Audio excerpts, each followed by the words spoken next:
Bueno, la verdad es que Javier me dio unas indicaciones antes de llegar aquí. También me mandó un PDF, pero efectivamente mucho texto. Un PDF de 2 o 3 páginas que lo leí en diagonal, pero bueno, me quedó claro un mensaje. Y era que el tema no tenía que decíroslo. Que el tema nadie debía saberlo, ni siquiera yo, porque de hecho yo no he sabido el tema hasta ayer por la mañana, que se me ocurrió. Yo tenía otra idea. Y entonces de repente me vino a las mentes esta. A ver qué os parece. Bueno, vamos a ver. Efectivamente, que luego haya, en fin, que haya preguntas, que haya disparidad de pareceres es estupendo, porque yo lo que os voy a plantear es, oye, una idea, una intuición que tengo, pero que tampoco tengo muy clara, ¿no? Tengo una pequeña sección, una seccioncita mínima, con Alsina en más de uno, que se llama No nos hagamos daño. Y entonces, bueno, pues de alguna forma trato de dar pues consejitos filosóficos semanales, ¿no? Y aquí que después de año y pico haciéndolo, me di cuenta de que nunca había explicado el sentido del título, lo de no nos hagamos daño. En buena medida no lo había explicado porque no era idea mía. Fue idea de Alsina y yo la cogí, suena muy bien, etcétera, etcétera. Y bueno, pues el miércoles se me ocurrió darle una explicación, ¿no? Bueno, no nos hagamos daño está bien porque para empezar nos explica, o por lo menos nos hace pensar en qué consiste el daño. ¿El daño es lo mismo que el dolor o son cosas diferentes?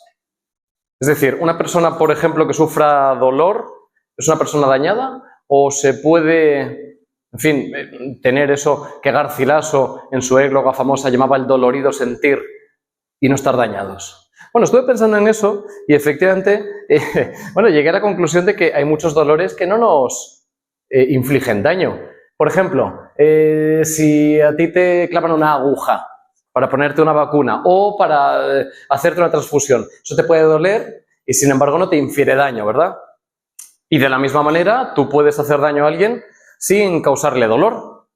Si, por ejemplo, pues no sé, por medio del desprecio, empiezas a ignorar a alguien porque no hay mayor desprecio que no hacer aprecio y empiezas a baquetear a esa persona, es probable que no le hagas un dolor físico y sin embargo le estás causando un daño, ¿no? Entonces, bueno, me puse a pensar en esta idea, en esta diferencia entre el daño y el dolor y, bueno, no sé si estáis de acuerdo en esto, ¿no?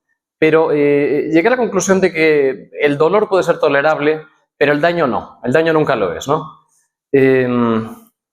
Hay un filósofo que muchos conocéis, Theodor Adorno, en fin, uno de los padres de la teoría crítica, que decía que todas nuestras vidas son vidas dañadas. Es decir, que en un mundo tendente a la homogeneización, en el que todos los modos de vida son el mismo, en el que prácticamente no hay diferencias culturales, en el que todos hacemos lo mismo, la única diferencia, la única cosa que nos hace ser distintos es una especie de herida, una especie de grieta, una especie de fractura que sería efectivamente el daño. Y que la vida dañada es aquello que nos constituye como somos. Pero yo no estoy de acuerdo. Yo estoy de acuerdo en eso del dolorido sentir. Creo que todos nosotros acarreamos una serie de dolores, pero eso no significa que estemos dañados. Entonces, bueno, el dolor, no sé qué pensaréis, es una cosa que, bueno, pues muchas veces tenemos que, bueno, dejar que nos acompañe, pero no por ello dejar de amar la vida. Ya sabéis que hay una canción de Camarón que dice: enamorado de la vida, aunque a veces duela, ¿no? Bueno, pues efectivamente, quizá de eso se trate, quizá esa sea la esencia del estoicismo, estar enamorados de la vida, aunque a veces duela, ¿no? Y si tengo frío, busco a candela, dice la canción. Bueno, en realidad, claro, eso de alguna forma nos muestra que dolor experimentamos todos sufrimos, y por esa razón, escapar del dolor es una tentativa vana, porque al fin y al cabo lo experimentamos todos. Y de igual manera, si valiente es aquella persona que sabe sobrellevar el miedo, que sabe convivir con el miedo, o sea, que es una persona que experimenta miedo, sin duda, pero que sabe sobrellevarlo, bueno, pues probablemente una persona, por así decirlo, fuerte, será aquella que sepa sobrellevar el dolor. Es decir, que de alguna forma utiliza el dolor como yesca para, bueno, pues de alguna forma conseguir una combustión interna y el calorcillo, ese reconfortante que ella emana, pues sería el consuelo. Entonces, bueno, pues quizá ante el dolor solo nos quede el consuelo, pero reconociendo que el dolor seguramente sea inevitable, ¿no? Bueno, os decía esto de la vida dañada porque lo estuve pensando y la verdad es que esta cosa, en tiempos de pesimismo como el nuestro, esta cosa de Adorno, de la vida dañada, parece que habla mucho, ¿no?, de nuestra época, aunque yo no estoy de acuerdo en ese diagnóstico, ¿no? Y la verdad es que Adorno decía que una vida errónea no puede ser vivida rectamente. ¿Qué es una vida errónea? Bueno, esa pregunta, en fin, plantearla es pues algo tan complicado como decir qué es la vida buena. Pues efectivamente, la vida buena se dice de muchas maneras y el bien depende de cada uno y vete tú a saber lo que significa, ¿no? Pero es verdad que en nuestro tiempo, y sobre todo para los jóvenes, hay una serie de sinsabores, una serie de impedimentos que hacen que las vidas muchas veces sean vidas erróneas, ¿no? Es decir, no os descubro nada si os digo que en los últimos tiempos... Bueno, ahí se ha mascado la tragedia.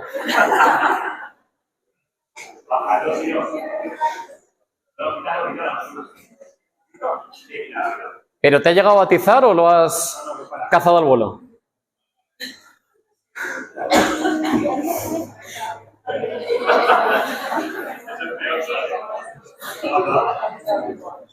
No, pues menos mal. Vida errónea. Elementos de una vida errónea que todos nos acucian. El destejimiento del lazo comunitario. Es decir, las sociedades pues han ido perdiendo esas redes afectivas, esas redes familiares que les daban cohesión. La mengua de las expectativas, el empobrecimiento de la vida, la precarización, que no es lo mismo que la precariedad. La precarización es de que de alguna forma, bueno, pues nuestra vida se nos exige una ductilidad, se nos exige un cambio constante, se nos exige una disponibilidad que de alguna forma, bueno, pues reduce muchas cosas de nuestra vida, etcétera, etcétera, ¿no? Entonces, la verdad es que pensando en esto, acerca de la vida errónea y de cómo podemos escapar a esto, pues al final me daba cuenta de que la solución era tan vieja como el mundo, era la búsqueda del sentido. Es decir, esto es algo de lo que hemos hablado en miles de ocasiones, pero no hay ninguna escapatoria al dolor y a los sinsabores de la existencia, que son inherentes a la existencia, que la búsqueda del sentido.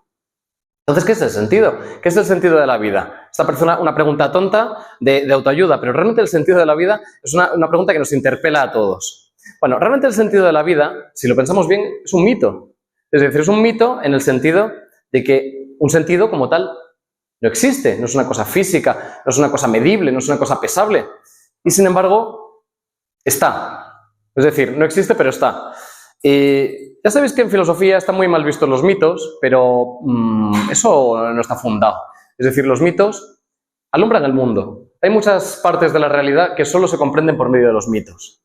Si nosotros hablamos de la Ilustración, estamos hablando de un mito. El mito de la luz contra las sombras, el mito de la razón que ilumina la realidad. Bueno, efectivamente eso es un mito. Si nosotros hablamos, yo qué sé, del inconsciente colectivo, si hablamos del espíritu de un tiempo, esos son mitos, son metáforas. Pero efectivamente la realidad es ingente y solo es inteligible, solo le damos sentido si es embalsado su ingente caudal por la metáfora. Con lo cual hay metáforas que de alguna forma nos permiten entender el mundo. Y una de ellas es el sentido de la vida. Claro, pensar que la vida tiene un sentido significa pensar que la vida se puede entender de una forma narrativa. Es decir, que la vida puede ser como un libro. Bueno, efectivamente la vida como libro es un mito. Y para el materialista más grosero seguramente será una cosa inaceptable. No, hombre, no, la vida no es un libro. ¿Qué tontería es esa? Bueno, en realidad, la metáfora de la vida como libro sí nos permite entender la vida.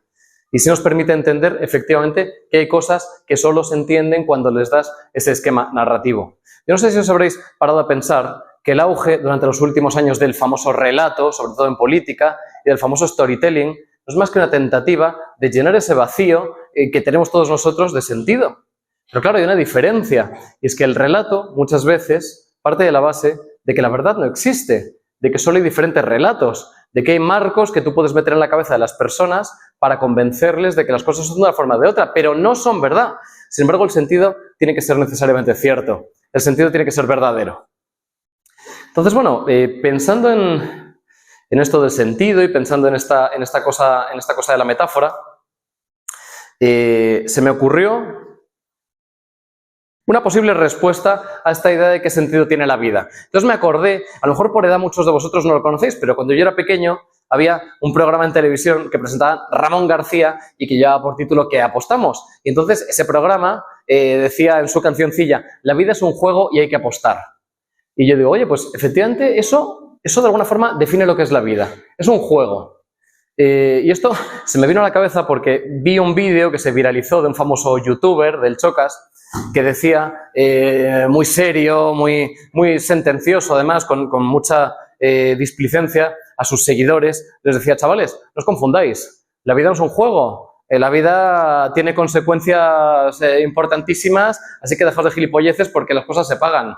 No, se estaba equivocando. La vida es un juego y eso no quita que tenga consecuencias dramáticas. Es decir, la ruleta rusa es un juego. Si yo me pongo a jugar con la pistola y con una bala en el tambor, por supuesto que estoy jugando y, sin embargo, las consecuencias pueden ser deleterias, pero sigue siendo un juego. Entonces, bueno, pensando en esto, estuve urdiendo un poquito, en fin, sobre todo esta mañana, que tuve un vuelo largo y tal, y le estaba dando vueltas a la idea. Y claro, efectivamente, decir que la vida es juego no se puede entender como una verdad antropológica. Ya sabéis que durante mucho tiempo se decía, la tesis del Homo ludens, que el único animal que juega es el ser humano. Bueno, eso seguramente no sea así. Cuando ves a los chimpancés balanceándose en la rama, te das cuenta de que no solo el ser humano juega, ¿no? Sin embargo, aunque no sea una verdad antropológica, puede ser una verdad metaforológica. Perdón por el palabra. O sea, puede ser una metáfora que nos permita entender qué es la vida, ¿no? Al fin y al cabo, cuando jugamos, cuando iniciamos un juego, estamos haciendo algo que tiene sentido por sí mismo. Y efectivamente, eso es a lo que aspiramos, a una vida con sentido. Es decir, un juego es algo que hacemos por sí mismo. Salvo los malos jugadores que solo juegan para ganar, para obtener una ganancia. Pero el juego, en general, es algo que se hace por sí mismo y que tiene sentido por sí mismo. Es muy curioso porque el juego nada tiene que ver con el deporte, ni con el deporte organizado. De hecho, el juego es algo que se hace por sí mismo y el deporte organizado es una técnica. No es casualidad, por cierto, que a los entrenadores se les llame técnicos. Nada tiene que ver el saber operacional, el saber técnico con el juego que se hace por sí mismo, ¿no?